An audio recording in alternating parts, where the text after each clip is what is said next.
Student ધોરણ 6 હિન્દી વિષયની ફેબ્રુઆરી 2026ની ત્રિમાસિક કસોટીનું સંપૂર્ણ પેપર સોલ્યુશન આવી ગયું છે। તો આજના વિડીયોમાં આપણે સંપૂર્ણ પેપર સોલ્યુશન જોઈશું, માટે વિડીયો પૂરો જોજો।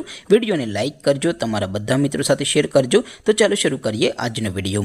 દોસ્તો, ધોરણ 6 હિન્દી વિષયની ફેબ્રુઆરી 2026ની ત્રિમાસિક કસોટીનું સંપૂર્ણ પેપર સોલ્યુશન પીડીએફ ફોર્મેટમાં ડાઉનલોડ કરવા માટેની લિંક આ વિડીયોના ડિસ્ક્રિપ્શનમાં આપેલી છે। તેના પર ક્લિક કરીને તમે ક્વેશ્ચન પેપરની અને તેના સંપૂર્ણ પેપર સોલ્યુશનની એમ બંને પીડીએફને સૌથી પહેલાં ડાઉનલોડ કરી શકો છો।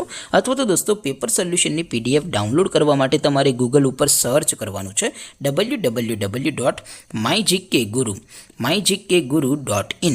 આ વેબસાઇટ તમે સર્ચ કરશો એટલે જે પહેલી લિંક આવશે એના ઉપર તમારે ક્લિક કરવાનું છે। જેવું ક્લિક કરશો એટલે સોલ્યુશન માટેની mygkguru.in આ વેબસાઇટ ઓપન થઈ જશે। વેબસાઇટ ઓપન થયા પછી તમે સ્ક્રોલ કરીને થોડાક નીચે જશો તો ત્યાં તમને ત્રિમાસિક કસોટીના સોલ્યુશન માટેના ધોરણ વાઇઝ લીલા રંગના બોક્સ જોવા મળશે। દોસ્તો, અહીંથી તમે કોઈ પણ ધોરણની બધા જ વિષયોની ત્રિમાસિક કસોટીના ક્વેશ્ચન પેપર અને તેના સંપૂર્ણ પેપર સોલ્યુશનની પીડીએફને સૌથી પહેલાં ડાઉનલોડ કરી શકો છો। જેમ કે દોસ્તો, અત્યારે હું ધોરણ 6 માટે ધોરણ 6 વાળા બીજા બોક્સ ઉપર ક્લિક કરીશ। જેવું ક્લિક કરશો એટલે નવું પેજ ઓપન થશે।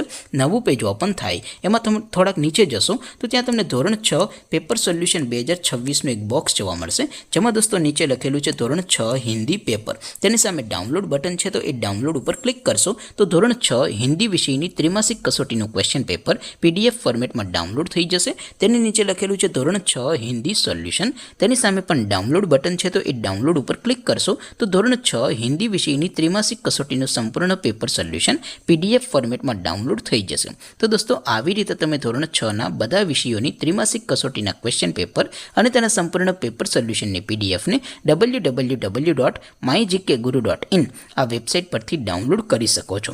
તેમ છતાં કોઈ ક્વેરી હોય, કોઈ પ્રશ્ન ન સમજાતો હોય તો નીચે કોમેન્ટ કરીને પૂછી શકો છો।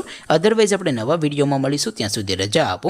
આવજો દોસ્તો, જય હિન્દ, વંદે માતરમ।